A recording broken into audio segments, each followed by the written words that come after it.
చిన్న ఆశయా ఓ యేసయ్యా నీవే తీర్చాలయ్యా.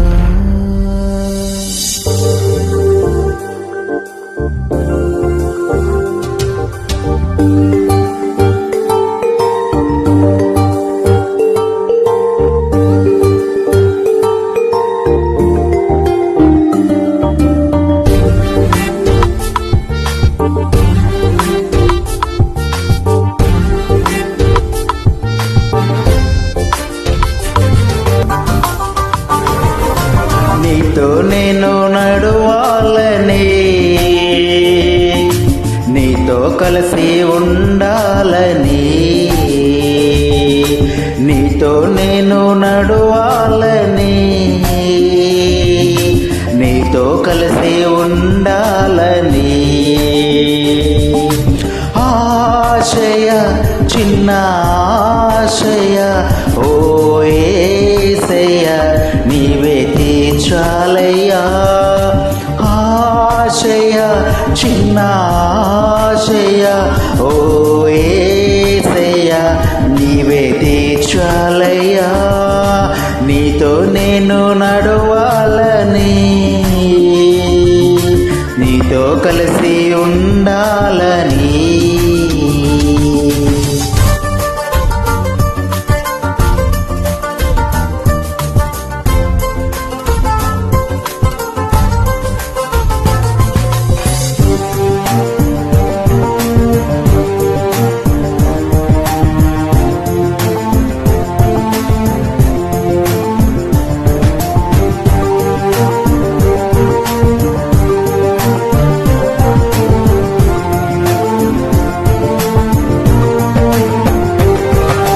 నడవలేక నేను ఈ లోకయాత్రలు బహుబలహీనుడనైతినయ్యా. నడవలేక నేను ఈ లోకయాత్రలు బహుబలహీనుడనైతినయ్యా. న్య చేయి పట్టి నీతో నన్ను నడిపించుమయ్యా నా యేసయ్యా. నా చేయి పట్టి నీతో నన్ను నడిపించుమయ్యా నా యేసయ్యా. నీతో నడవాలని, నీతో ఉండాలని నా ఆశయ ఓ యేసయ్యా. ఆశయ చిన్న ఆశయ ఓ యేసయ్యా నీవే తీర్చాలయ్యా. నీతో నేను నడవాలని, నీతో కలిసి ఉండాలని. కొన్ని వందల సంవత్సరాల క్రితం జకర్యా అనే ప్రవక్త ప్రవచించిన లేఖనాన్ని యేసు ప్రభువు వారు ఈ దినమందు, ఈ మొట్టల ఆదివారము దినమందున ఆయన నెరవేర్చుట జరుగుతుంది. కాబట్టి ఆ విషయాలన్నీ మనం ఈరోజు తెలుసుకుందాం. మరి జకర్యా గ్రంథము 9వ అధ్యాయం 9వ వచనం చూసినట్లయితే ఆ రోజు ఏం జరిగిందనే విషయాన్ని మనం మరి ఏ విధంగా దేవాది దేవుడు ఈ లోకానికి దిగి వచ్చి ఆ జకర్యా ప్రవచించిన ఈ యొక్క ప్రవచనాన్ని ఏ విధంగా నెరవేర్చాడో మనం చూద్దాం. జకర్యా గ్రంథము 9వ అధ్యాయం 9వ వచనం. ఆ సియోను నివాసులారా బహుగా సంతోషించుడి, ఉల్లాసంగా ఉండండి. నీ రాజు నీతిపరుడును రక్షణ గలవాడును దీనుడై గాడిదను గాడిద పిల్లలు ఎక్కి నీ వద్దకు వచ్చుచున్నాడు. Praise the lord. ఈరోజు మరి మొట్టల ఆదివారము పామ్ సండే చాలా ప్రత్యేకమైన దినం. అంటే దేవాది దేవుడు సిలువకి అప్పగింపబడే ముందు జరిగిన విషయం అన్నమాట.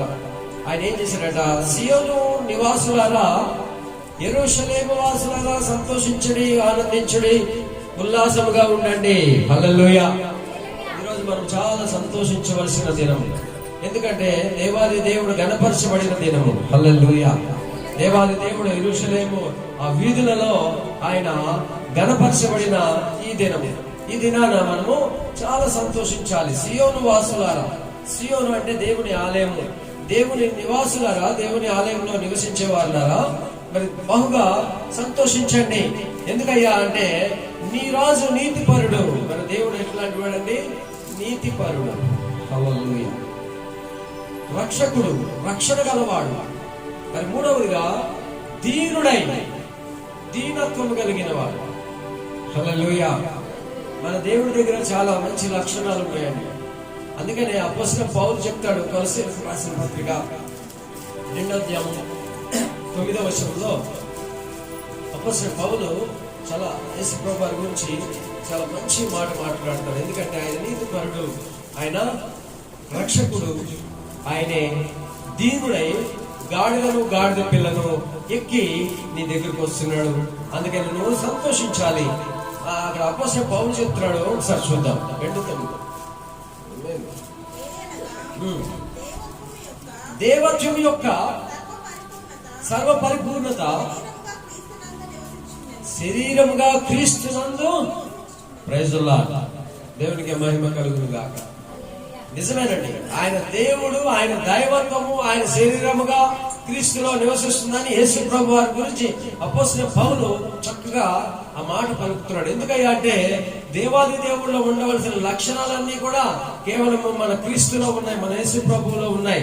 ఆయన నీతిపరుడు. హల్లెలూయా. ఆయన నీతిమంతుడు. ఆయనలో అనీతి లేదండి. ఆయనలో ఇక అన్యాయం లేదు. ఆయనలో న్యాయమే ఉన్నది. ఆయన రక్షకుడై ఉన్నాడు. నశించిపోయే మనల్ని రక్షించడానికి ఆయన ఈ లోకానికి వచ్చాడు. అందుకని ఆయన రక్షకుడు. ఆ మూడవదిగా దీనుడై. కానీ గర్వం లేదండి. రాజులు గర్వంగా ఉంటారు. మన దగ్గర కొంత డబ్బు ఉండి మనకు కొంచెం ఆస్తి ఉంటే మనం ఎవరి మాట వినం. మన భారతదేశంలోనే దేవుని యొక్క స్థానాన్ని కిందకి లాగేసింది. మన భారతదేశంలోనే గురువే దైవం అంటారు, దేవుడు గురువు ఒకడే అంటారు, తల్లిదండ్రి కూడా దేవుళ్ళే అంటారు, చచ్చిపోయిన వాళ్ళందరూ దేవుళ్ళే అంటారు. ఈ భారతదేశంలో ఉన్న మూఢ నమ్మకాల ద్వారా దేవుడికి ఉన్న స్థానాన్ని కిందకి లాగేస్తున్నారు. హల్లెలూయా. కానీ యూదుల ప్రవర్తన ఎలా ఉంటుందంటే, యూదులో దేవుడి గురించి ఎలా ఉంటారంటే, దేవుడి ప్రియులరా, దేవుడికి ఇచ్చే స్థానము ఎవరికి ఇవ్వరట. హల్లెలూయా. దేవుడికి ఇచ్చే స్థానము ఏ మనిషికి దక్కదట. దేవుడికి ఇచ్చే స్థానము దేవుడిదే. హల్లెలూయా. అందుకే యేసు ప్రభువును సిలువ వేశారు. ఎందుకేసారయ్యా అంటే యేసు ప్రభు నేను దేవుడి కుమారుడు అని చెప్పుకున్నాడు. నేనే వచ్చే మెసేజ్ నేనే అని చెప్పినప్పుడు ఆ శాస్త్ర పరిశీలిగా మనకి సాక్ష్యాలతో పని ఏముంది, ఈ మనిషి చెప్తున్నాడు కదా, తీసుకెళ్లి అప్పు చెప్పండి అని సిలువ వేసేసారు. హల్లెలూయా. అంటే దాని అర్థం ఏంటంటే నువ్వు మనిషివై ఉండి దేవుడుగా ఎలా చెప్పుకుంటావు అని వాళ్ళకు ఉన్న కోపంతో యేసు ప్రభు వారిని సిలువ వేస్తున్నారు. అది యూదుల పరిస్థితి. అది యూదులు దేవుడికి ఇచ్చే స్థానం ఇంకెవరికి ఇవ్వరండి. దేవుడు దేవుడే, నువ్వు మనిషివే, నేను మనిషిని దేవుడిని అంటే కుదరదు. వాళ్ళు ఒప్పుకోరు, రాళ్లతో కొట్టి చంపేస్తారన్న. హల్లెలూయా. యేసు ప్రభువుని చాలాసార్లు రాళ్లతో కొట్టి చంపుదామని చూశారు. ఎందుకంటే నా తండ్రి నాలో ఉన్నాడు, నేను చేసే కార్యాలన్నీ కూడా నా తండ్రి నాలో ఉండి చేస్తున్నాడు, నేను మాట్లాడే ప్రతి మాట నా మాట కాదు, నా తండ్రి అయిన దేవుడే అని చెప్పినప్పుడు వీళ్ళ కోపం మంటలు మండిపోయి రాళ్లతో కొట్టి చంపాలని ఎంతో ప్రయత్నం చేశారు. కాబట్టి దేవుడి ప్రియులరా, ఈ భారతదేశస్తులే చాలా మంది దేవుడిని కిందకి లాగేసి మనుషులతో కంపేర్ చేస్తూ ఉంటారు. హల్లెలూయా. చచ్చిపోయిన వాళ్ళందరూ దేవుళ్ళే, వీళ్ళకి దేవుళ్ళకి పెట్టుకుంటా ఉంటారు, దెయ్యాలకు మోపుతా ఉంటారు. హల్లెలూయా. అయితే దేవుడి యొక్క స్థానం చాలా గొప్పదని యూదుల గ్రంథంలో, ధర్మశాస్త్రంలో ఆయనకి ఇచ్చే స్థానం ఎవరికి ఇవ్వరు. చివరికి యేసు ప్రభు కూడా ఇవ్వలేదంటే, యేసు ప్రభుని కూడా అందుకే సిలువ వేసేసారు. ఊరికనే కాదు, ఆయన నేను దేవుడి కుమారుడు అని చెప్తున్నాడు, నేను మెస్సయ్య అని చెప్తున్నాడు.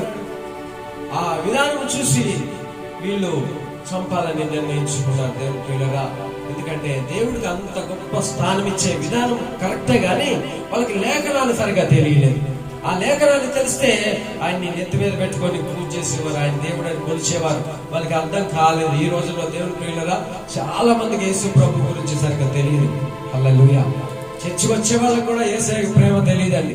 చర్చకొచ్చి కూర్చునే వాళ్ళకి కూడా చాలా మందికి యేసయ్య ప్రేమ అంటే వాళ్ళకి తెలియదు. హల్లెలూయా. ఈ రోజుల్లో చాలా మంది అదే ఏదో అవసరాల కోసమే దేవుడి దగ్గరికి వస్తారు, అవసరాల కోసమే ప్రార్థన చేయించుకుంటారు, అవసరం తీరిపోయిన తర్వాత పక్కకి వెళ్ళిపోతారు. కానీ దేవాది దేవుడు నిన్ను విడవడు, నన్ను విడవడు. ఆయన ఎవరి మీద ఏ ప్రణాళిక కలిగి ఉన్నాడో అది మర్చిపోయే దేవుడు కాదు. ఆ దేవుడు నిజమైన దేవుడు. ఆయనలో దైవత్వం ఉన్నదని అపోస్తలుడు పౌలు మనతో చెప్తున్నాడు. ప్రైజుల్లాహ్. కాబట్టి దైవత్వాన్ని మనము గమనించాలి. అందుకే మోషే సమాధి దాచబడిందట.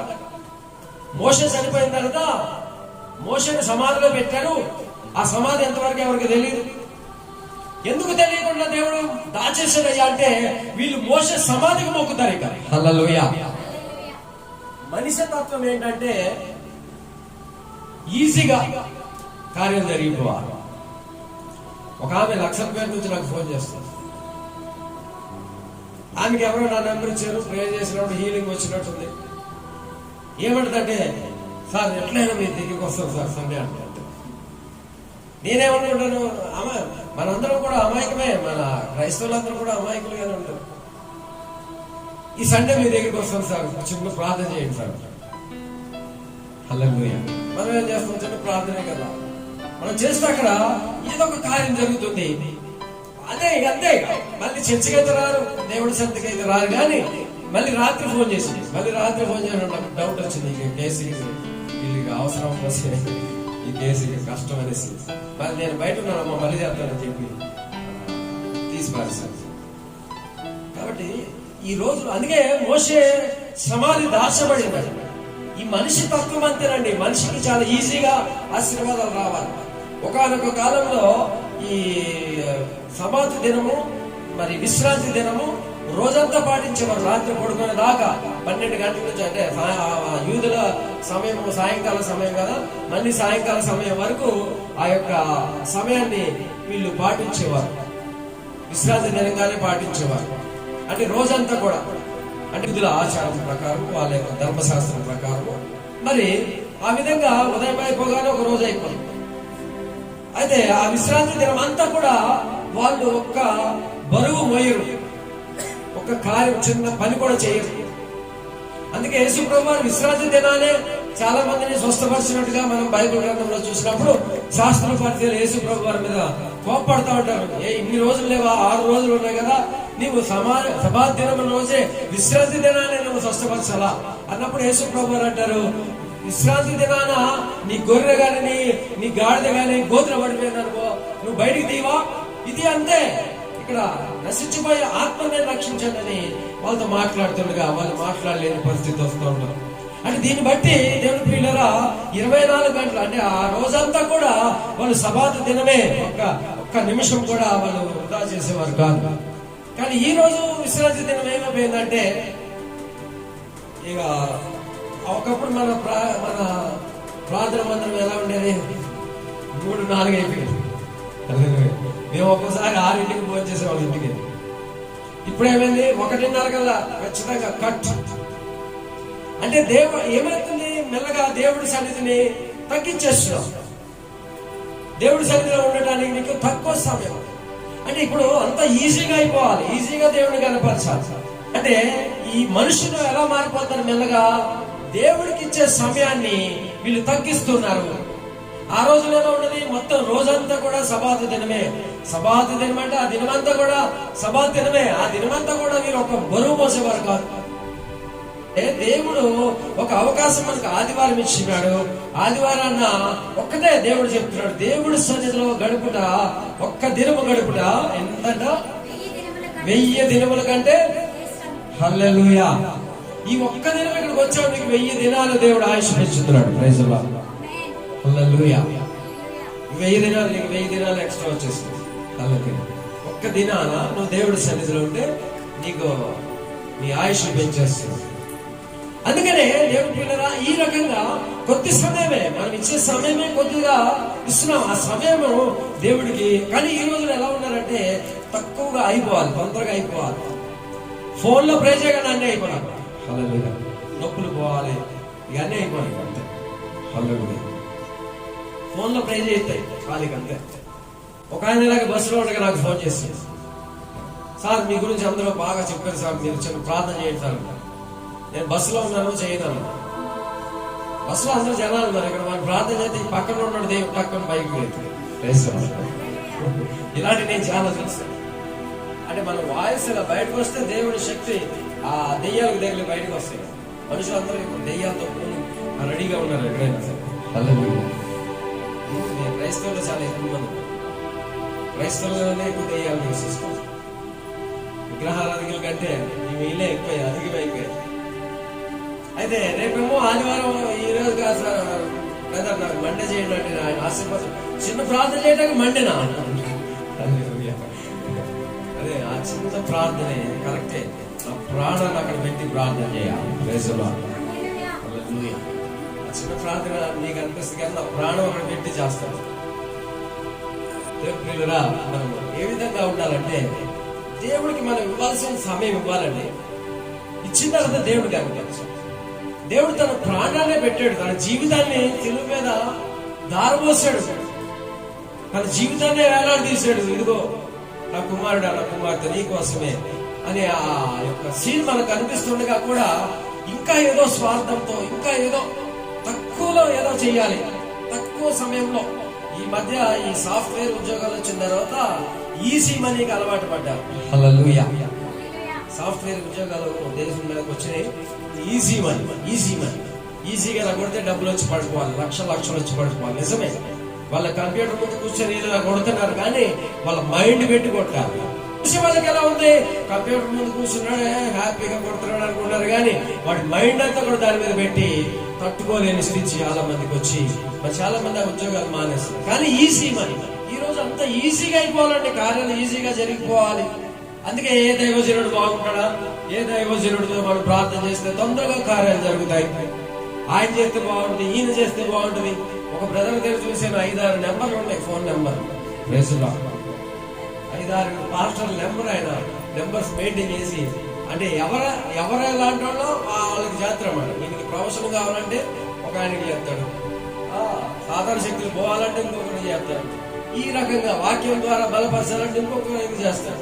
ఇలాగ రకరకాలైన దైవజనులు ఉన్నారు, రకరకాలైన ఫోన్ నెంబర్లు ఆయన దగ్గర ఉన్నాయి. కానీ ఆత్మీయ తండ్రి దగ్గర నుంచి నీకు ఏదైనా ఆశీర్వాదం వస్తుంది. మీరు ఎక్కడికి వెళ్ళినా రాదు, కానీ ఆత్మీయ తండ్రి ద్వారానే నీకు పరిశుద్ధాత్మ దేవుడు నీకు తాకుతూ ఉంటాడు, దర్శిస్తూ ఉంటాడు, ఆదరణ కలుగుతూ ఉంటాడు. ఆత్మీయ తండ్రి ఎక్కడైతే బీజం పడిందో, ఎవరైతే నీకు విత్తనం నాటారో ఆత్మీయ తండ్రిలో నుంచే ఆశీర్వాదాలు నీ మీదకి వస్తాయి. హల్లెలూయా. కాబట్టి ఈ రోజుల్లో తక్కువ సమయం, తక్కువలో ఏమీ ప్రయాసం లేకుండానే ఆశీర్వాదాలు పొందుకోవాలి, ఇంకేదో పొందుకోవాలి. ఏది పొందుకున్నా వ్యర్థమే. నువ్వు లోకమంతా జయించి అన్ని సంపాదించుకొని నీ ప్రాణాన్ని కోల్పోతే ఏమీ లాభం లేదని యేసు ప్రభువు చెప్తున్నారు. ఇవన్నీ కూడా క్రైస్తవులకి, క్రీస్తుకి ఇష్టం ఉండవండి. ఆయన దేవాది దేవుడు, ఆయన సర్వశక్తి సంపూర్ణుడు, ఆయన నిజమైన దేవుడు, ఆయన దైవత్వము ఆయన శరీరముగా యేసు ప్రభువులో నివసిస్తుందని అపోస్తలుడైన పౌలు చెప్పడం మనం వింటున్నాం. హల్లెలూయా. అంటే ఇవన్నీ కూడా మనం ఆలోచించినట్లయితే మోషే శరీరాన్ని అందుకే దాచేసాడు దేవుడు. హల్లెలూయా. మోషే సమాధి దాచవేయబడింది, ఎందుకంటే వీళ్ళు మోషేకి మొక్కుతారు, యెహోవా దేవుడు పక్కన పెడతారు. మరి అలాగే ఏలియాను కూడా అగ్ని రథాల మీద తీసుకెళ్లిపోయాడు. ఎందుకు తీసుకెళ్లిపోయాడు అంటే ఇదే కారణం. ఈ మనుషులు ఏంటంటే ఉచితంగా రావాలి, అన్ని ఈజీగా అయిపోవాలంటే. నేను దేవుడి సన్నిధికి వెళ్లకుండానే తొందరగా కార్యం జరిగిపోవాలి. అందుకే యెహోవా దేవుడు ఏలియాని బతికుండగానే అగ్ని రథాలు పంపించాడు. పరలోకం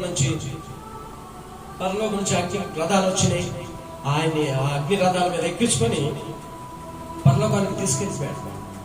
హల్లెలూయా. ఆ ఏలియా ఇప్పుడు అంటే ఏలియాకి మొక్కుతారన్నమాట వీళ్ళు, ఏలియాని దేవుడు.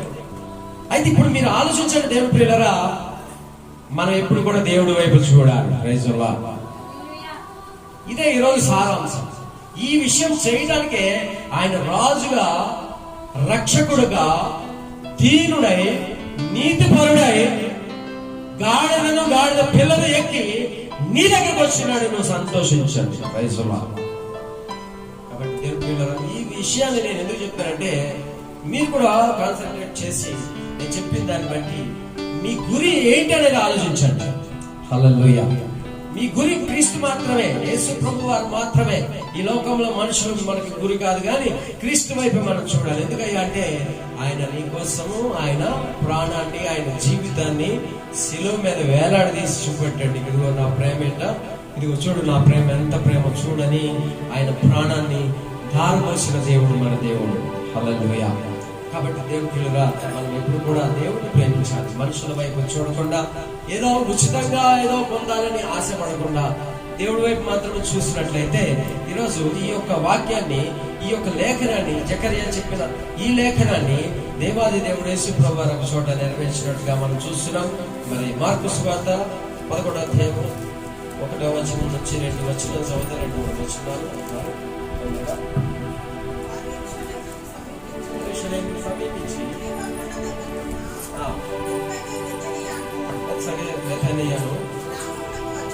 వచ్చినప్పుడు ఆయన శిష్యులను ఇద్దరు పిలిచి, వెల్లుడి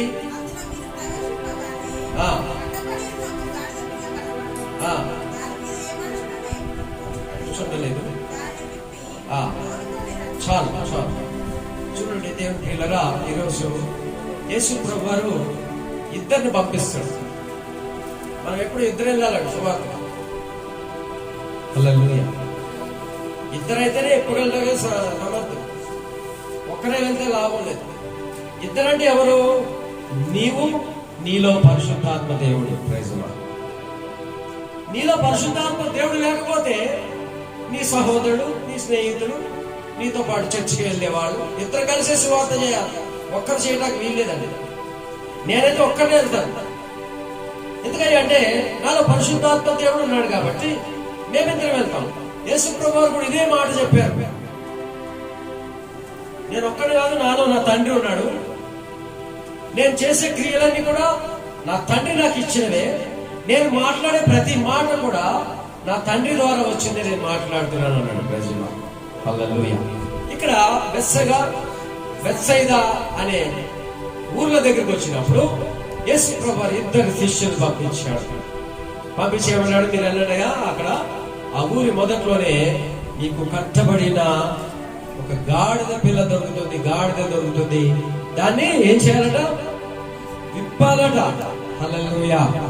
ఈరోజు ఆ కట్టబడిన గాడిద పిల్ల మనమే. హల్లెలూయా. ఈరోజు నువ్వు నేనే కట్టబడి ఉన్నాం.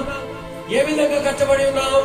అనారోగ్య సమస్యలతో కట్టబడి ఉన్నాం, ఆర్థిక సమస్యలతో కట్టబడి ఉన్నాం, కుటుంబాల్లో శాంతి సమాధానం లేని ఇబ్బందులు కలిగిన విధానంతో మనం కట్టబడి ఉన్నాం, వ్యసనాలతో కట్టబడి ఉన్నాం. హల్లెలూయా. మరి కుటుంబంలో ఆనందం లేని విధంగా మనము భయంకరమైన వ్యాధుల చేత మనం కట్టబడి ఉన్నాం, వ్యసనాల చేత కట్టబడి ఉన్నాం. కొంతమంది అయితే వ్యభిచారంలో కట్టబడి ఉన్నారు, మరికొంతమంది అయితే పాపంలో కట్టబడి ఉన్నారు, మరికొందరు అయితే రకరకాల వ్యాధులతో నలిగిపోతూ ఇటు సమస్యలు అటు ఇబ్బందులు, ఇన్ని రకాలుగా కుటుంబంలో అన్ని శోధనలు, ఆస్తి గొడవలు, ఇవన్నిట్లో బంధింపబడి కట్టబడి ఉన్నవారు అక్కడ చాలా మంది ఉన్నారు. ఇక్కడ మన మధ్య కూడా ఉన్నారు. Praise lord. హల్లెలూయా. దేవుని ప్రియులారా, మరి ఇద్దరిని పంపించి అన్నాడు, అక్కడ కట్టబడి ఉన్న గాడిద ఉంది, దాన్ని విప్పి తీసుకురండి. ఈ రోజు ఇక్కడ ఉన్న ప్రతి ఒక్కరు కూడా కట్టబడి ఉన్న గాడిద పిల్ల. హల్లెలూయా. కొంతమంది చేతబడి శక్తులతో బంధింపబడి ఉన్నారు, కొంతమంది మందు పెట్టుడు మందు అంటారుగా, ఆ మందుతో కట్టబడి ఉన్నారు, మరి కొంతమంది సమస్యలతో కట్టబడి ఉన్నారు, మరి కొంతమంది మానసిక వ్యాధితో బంధింపబడి ఉన్నారు. ఈ రోజుల్లో చాలా మంది కట్టబడి ఉన్నారండి. ఇక్కడ ఉన్నవారు కూడా చాలా మంది కట్టబడి ఉన్నారు. ఎవరు స్వతంత్రంగా లేరు. హల్లెలూయా. కానీ అక్కడ శాస్త్రుల పరిచయాలు యేసు ప్రభువుతో మాట్లాడుతూ, మీరు స్వతంత్రులై ఉండినప్పుడే నా వాక్యం మీరు వింటే, నా వాక్యంలో ఉన్న సత్యాన్ని మీకు గ్రహిస్తేనే. యోహాను సువార్త 8:30 చదవండి. యోహాను సువార్త 8:30 అక్కడ యేసు ప్రభు వారు మాట్లాడుతున్నారు. ఏమనంటే, కాబట్టి మీరు నా వాక్యమందు నిలిచిన వారైతే ఉండి నాకు శిష్యులై ఉండి మీరు సత్యముని గ్రహిస్తారు. అప్పుడు ఈ సత్యము చాలు. ఇప్పుడు నేను చెప్తున్న మాటలు కూడా అవే. నేను చెప్తున్న నా వాక్యంలో ఉన్న మీరు ఒక సత్యాన్ని గ్రహిస్తే ఆ సత్యము మిమ్మల్ని స్వతంత్రులుగా చేస్తుంది. హల్లెలూయా.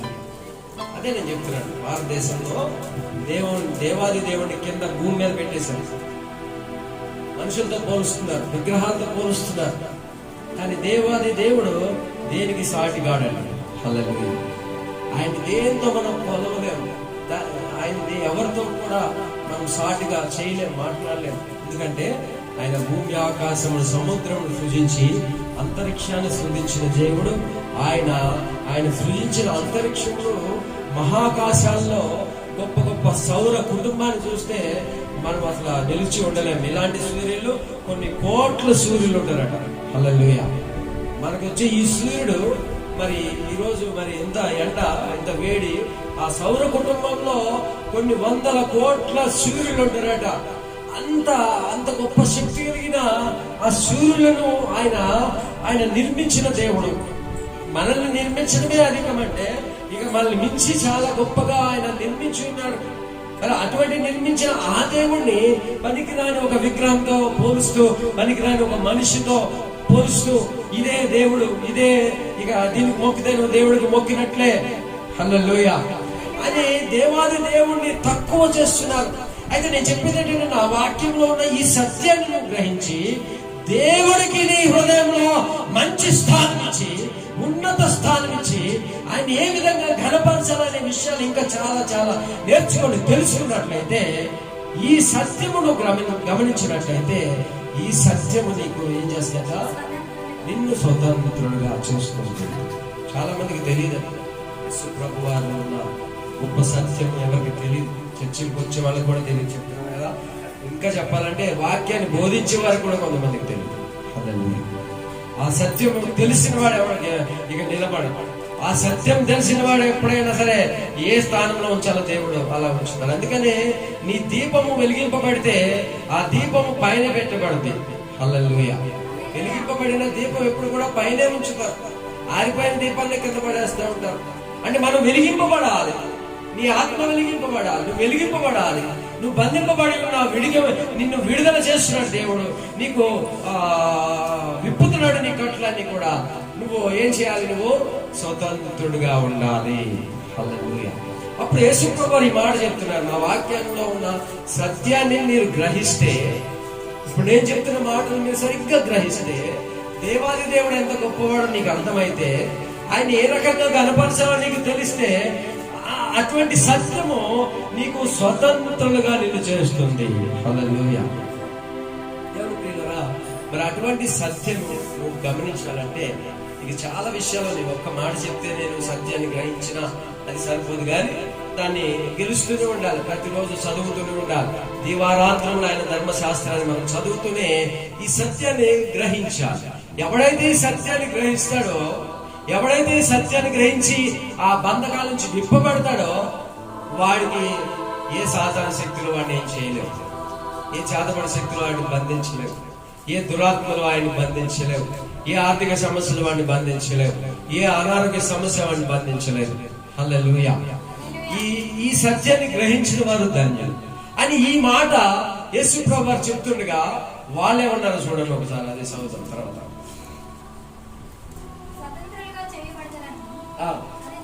అదే చెప్పగా వారు చాలు చూసారా.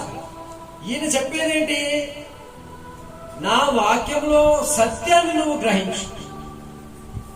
You have to understand the truth of this world.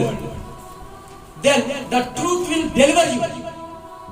ఆ యొక్క సత్యము నిన్ను విడుదల చేస్తుంది.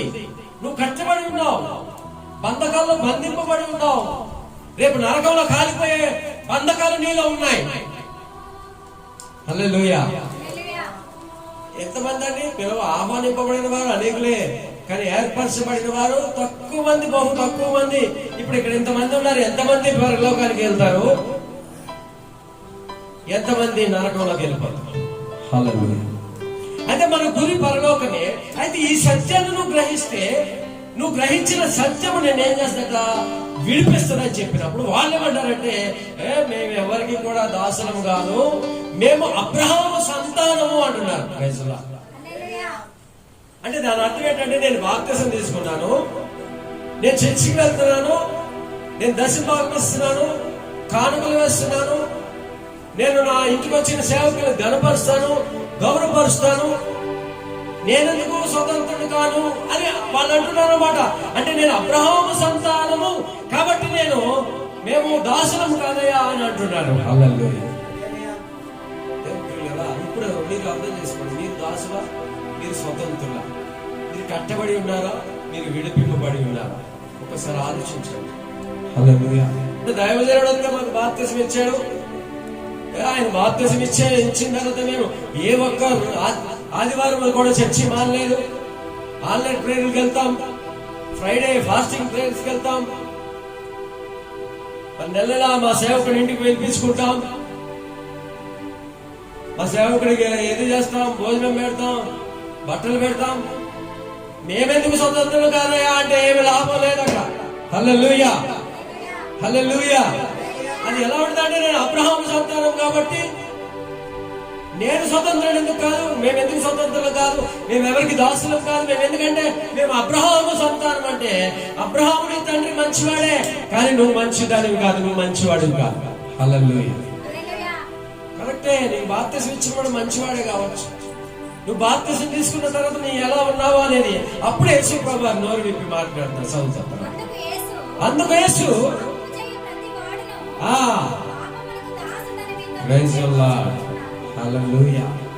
వాళ్ళు ఏమంటున్నారు, మేము అబ్రహాము సంతానం అయ్యా, మేమెవరికి దాసులం కాదు అంటుండగా అప్పుడు యేసు ప్రభువు ఒక్క మాట మాట్లాడుతూ, ఈ ఒక్క మాటతో ఆ రోజు వాళ్ళ సమయం ముగిసిపోయింది. వాళ్ళ నోటిలోంచి ఒక మాట రాలేదు, ఒక్క మాట మాట్లాడలేకపోయారు. అంతేగా ఈ మాటతో వాళ్ళ నోరు మూయబడింది. అప్పటి వరకు మేము అబ్రహాము సంతానము, మాకు ధర్మశాస్త్రం తెలుసు, మేము సొలొమోను రాజు కట్టించిన ఆలయంలోకి వెళ్తాము, మళ్ళాగే మేము ఆ పాస్టర్ దగ్గరికి వెళ్ళాం, మేము స్వామి కూడా వెళ్ళాం. అక్కడ ఎక్కడికి వెళ్ళినా సరే నీలో సత్యం లేదే నువ్వు పరలోక రాజ్యానికి చేరవు. హల్లెలూయా. ఈ సత్యాన్ని నా మాటల ద్వారా, ఈ వాక్యం ద్వారా నువ్వు గ్రహిస్తే ఆ సత్యము నీకు ఇప్పుడు విడుదల కలగజేస్తుంది. నీ అనారోగ్య సమస్యల ఇప్పుడే విడుదల కలుగుతుంది, నీకు ఆర్థిక సమస్యల ఇప్పుడే నీకు విడుదల కలుగుతుంది, చేతపడి శక్తిలా నీకు ఆ సత్యమే నిన్ను విడిపిస్తుంది. ఇప్పుడే ఆ ఇద్దరిని పంపించాడు ఆయన శిష్యులు, మన ముందే మన చుట్టూ తిరుగుతారు ఆ ఇద్దరు శిష్యులు. హల్లెలూయా. ఆ ఇద్దరు శిష్యులు పంపించాడు, అక్కడ కట్టబడిన గాడిద పిల్లని రండి రా అన్నాడు, అని విడిపించుకొని తీసుకురండి అన్నాడు. ఆ ఇద్దరు ఇప్పుడు మీ దగ్గరికి, నా దగ్గరికి, మీ దగ్గరికి తిరుగుతున్నారు. హల్లెలూయా. వాళ్ళు ఎప్పుడైతే విడిపింపబడతారో, వాళ్ళు ఎప్పుడైతే మనల్ని విడిపిస్తారో మనకి విడుదల ఈ క్షణంలో కలుగుతుంది. Praise the Lord. దేవునికి మహిమ కలుగుతుంది. అయితే అబ్రహాము సంతానమైనంత మాత్రం కాదురా బాబు, పాపము చేయవాడు పాపములకు దాసుడు అన్నాడు. Praise the Lord. ఇక అయిపోయింది, వాళ్ళ నోరు బంద్. ఆయన ఒకే ఒక మాటతో నోరు మూసరాదు, ఎన్నో మాటలు మాట్లాడుతుంటారు, కానీ పాపము చేయవాడు పాపములకు దాసుడు. నువ్వెందుకు దాసుడు కాదు, నీలో పాపం లేదా అనేటప్పటికీ ఒక్కొక్కరికి నోరు మూసేస్తారు. దేవుని ప్రియులారా, ఈరోజు మనం ఎలా ఉన్నాము ఒకసారి చూద్దాం.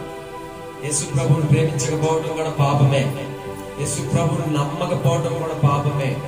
మా నాన్న చాలా మంచోడండి, కానీ యేసు ప్రభు అంటే ఆయనకి ఇష్టం ఉండదు. ఎంత మంచోడైనా వేస్తే ప్రైజులా, మీ నాన్న ఎంత మంచోడైనా నరకలే చెప్తున్నాడు కదా, చచ్చిపోగానే డైరెక్ట్ నరకంలోకి వెళ్ళిపోయి అగ్నిలో కాలిపోవాల్సిందే. మా నాన్న చాలా మంచోడు, అలాగంతా ఎలాగ అవుతుంది? చిన్నప్పుడు సిగరెట్ తాగలేదు, ఒక్కటి మోసం చేయలేదు, ఒక బూతు మాట మాట్లాడలేదు మా నాన్న, అబ్బా అయినా నరకానికి వెళ్ళిపోతాడా? అంతే. అదే చెప్తున్నాడు ధర్మశాస్త్రం చెప్పేది అదే. నువ్వు యేసయ్యను నమ్మకం డైరెక్ట్ గా నరకం. నువ్వెంత మంచివాడివి, నువ్వెంత మంచిదానివి, నువ్వు గుళ్ళు కట్టించు, నువ్వు గోపురాలు కట్టించు, వాడు చచ్చిపోయేవాడికి 10 లక్షలు ఇచ్చి వాడు బతికించు. హల్లెలూయా. నీ జీవితం అంతా నువ్వు తినే తిండి ఆపి వాడికి పెట్టు, అయినా కూడా నీకు నరకమే. ఎందుకంటే యేసు ప్రభు నమ్మిన వాడు మాత్రమే పరలోక రాజ్యానికి వెళ్తాడు. పరలోక రాజ్యానికి వెళ్ళాలంటే క్రీస్తుని నమ్మాలి. అందుకే నేనే సత్యము జీవము మార్గమై ఉన్నాను అంటున్నాడు. నా ద్వారానే తప్ప ఎవడు పరలోక రాజ్యాన్ని నా తండ్రి వద్దకు రాడని చెప్తున్నాడు. Praise the lord. హల్లెలూయా. ఒకటే స్టేట్మెంట్, యేసు ప్రభు వారు చెప్పేది ఒకటే, కట్, అంతే. అది అర్థం చేసుకున్నవాడు బాగుపడతాడు, అర్థం చేసుకోకపోతే పోతాడు. అందుకనే ఈ వాక్యంలో ఉన్న సత్యాన్ని నువ్వు గ్రహించి ఎప్పుడైతే క్రీస్తుని నువ్వు మనస్ఫూర్తిగా ప్రేమిస్తావో ఆ సత్యము నీకు విడుదల కలుగజేస్తుంది. ఈరోజు ఎంతో మంది ఇక్కడ కట్టబడి ఉన్నారు. సత్యం అసత్యంలో కట్టబడి ఉన్నవారు చాలా మంది ఉన్నారు. అసత్య మార్గంలో నడిచేవారు చాలా మంది కట్టబడి ఉన్నారు. హల్లెలూయా. సత్యం ఎరుగుక విగ్రహం, యేసుప్రభుని నమ్మినా కూడా యేసుప్రభు విగ్రహమే విగ్రహాలతోనే ఉంటారు తప్ప వీళ్ళకి అసలైన సత్యాన్ని గ్రహించి దేవాది దేవుడిని ప్రేమించే విధానం వీళ్ళకి తెలియదండి. తెలిస్తే ఏది అంటుకోదట మనకి. ఏ సాతాన శక్తి నీ శరీరం వజ్రం లాగా అయిపోయింది.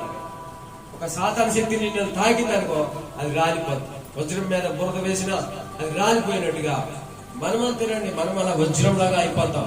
క్రీస్తుని నమ్మి క్రీస్తు మార్గంలో నడుస్తూ మరి బంధకాల నుంచి విడిపింపబడి. అందుకనే ఇద్దరిద్దరు ఆయన శిష్యుల్ని పంపించాడు, వెళ్ళి విప్పుకొని తీసుకురండి బాబా అన్నాడు. మరి నిజంగా ఆ విప్పేటప్పుడు మరి యేసు ప్రభు వారే చెప్తున్నారు, ఆ విప్పేటప్పుడు ఎవరైనా మిమ్మల్ని అడుగుతారో వాళ్ళకి నేను చెప్పానని చెప్పన్నాడు. Praise the lord. హల్లెలూయా. దేవుని ప్రియులారా, తప్పనిసరిగా సాతాను ఆటంకాలు వస్తాయని అర్థం. హల్లెలూయా. ఈ రోజు నీ కట్టు విప్పాలంటే ఎన్నో సాతాను శక్తులు, నువ్వు ఎవడవరా కట్లు ఇప్పడానికి కానీ దెయ్యాలు వస్తా ఉంటాయి అనమాట. యేసునామములో పో అంటే పోతాం. అందుకనే నేను చెప్పానని చెప్పన్నాడు యేసయ్య. Praise the lord. నేను చెప్పానని చెప్పండి. ఎవరైనా సరే మీరు ఆ కట్లు విప్పుతుండగా ఎవరు ఏంటి అని అడిగారనుకో, అడ్డుపడ్డారనుకో, వాళ్ళతో ఒక్కటే మాట, నజరేయుడైన యేసు చెప్పాడని చెప్పండి అంతే. అలాగే నజరేయుడైన యేసు నామములో సాతాను శక్తులు అడ్డుకునే సాతాను శక్తుల్ని లయపరుస్తున్నాను in the name of Jesus. Hallelujah. ఇదే మార్గం, ఇదే దేవుడి వాక్యమే చెప్తుందండి చక్కగా, చాలా క్లియర్ గా. ఆ వాక్యం ద్వారానే వాళ్ళు వెళ్ళారు. వాళ్ళు వెళ్ళి ఆ కట్లు విప్పుతుండగా అలాగే ఆ ఆటంకపరుస్తూ అపవాది మనుషుల్లో నుండి ఎవరు మీరు ఎదురుగా గాడిద మీద విప్పేస్తున్నారు అని అడుగుతుండగా అప్పుడు వాళ్ళు ఏం చెప్పారు, ఇది ప్రభువుకి కావాలి. యేసయ్య. హల్లెలూయా. ఈ రోజు నువ్వు కూడా ప్రభువుకి కావాలి. Praise the Lord. సాతానికి కావాలని నువ్వు అనుకో, అపవాదికి కావాలని నీ ఆలోచన ఉంది, కానీ నువ్వు ప్రభువుకే కావాలట. Praise the Lord. కట్టబడిన నీవు ఈరోజు ప్రభువు నిన్ను పిలుస్తున్నాడు. యేసు ప్రభువే నిన్ను ఆహ్వానిస్తున్నాడు. యేసు ప్రభు తప్ప నిన్ను ఎవరు వినిపించలేరు. ఆయన పేరు చెప్తేనే నీకు విడుదల కలుగుతుంది. అంటే వేరే నామంలో లేదండి, నా నామం, నా పేరు చెప్పండి. అక్కడ చదవండి ఒకసారి.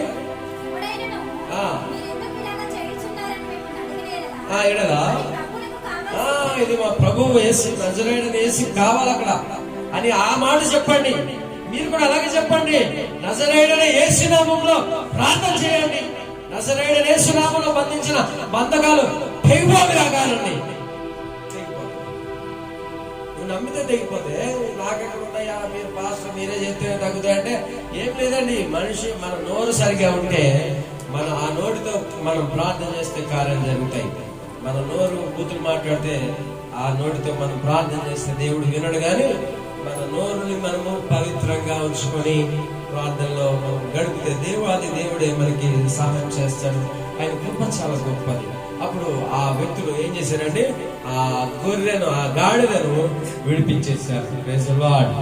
హల్లెలూయా. ఈ రోజు నువ్వు నేనే ఆ గాడిద. ఈ రోజు దేవుడు మనల్ని విడుదల కలుగజేశాడు. దేవుడు మనకి స్వతంత్రం ఇచ్చాడు. ఈ స్వతంత్రంతో మనం ఎలా ఉండాలో దేవుడు ముందుగానే మనకన్నీ బోధిస్తున్నాడు. మరి తర్వాత ఏం జరిగింది ఒకసారి చూద్దాం.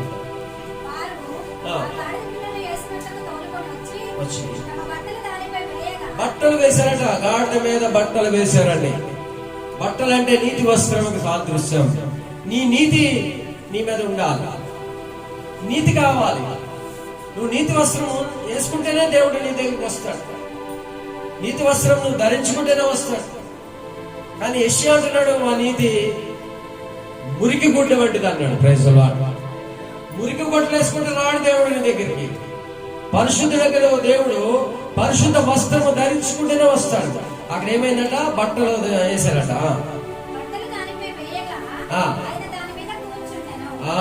ఇప్పుడు నీ మీద కూర్చుంటాడు దేవుడు. ఎప్పుడైతే గాడిద పైన నీ మీద యేసయ్య కూర్చున్నాడో ఆ గాడిదకి అక్కడి నుంచి విలువ వచ్చిందట.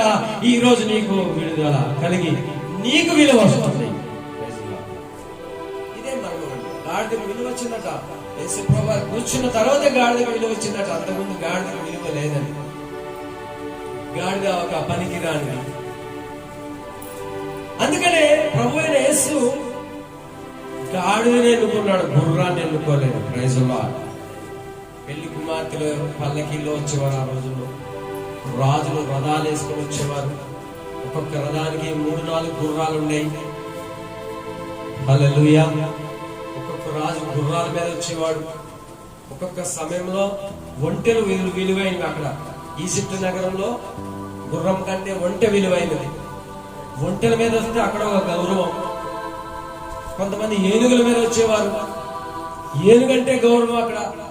అంటే రాజులు ఏనుగుల మీద వచ్చేవారు, గుర్రాల మీద వచ్చేవారు, మరి గొప్ప గొప్ప ఒంటెల మీద వచ్చేవారు. కానీ దేవాది దేవుడు దీనుడై, అందుకనే అక్కడ దీనుడై అని రాయబడినది. దీనుడై గాడిదను గాడిద పిల్లను ఎక్కువ వస్తున్నాడు. Praise Lord. దేవునికి మహిమ కలుగును గాక.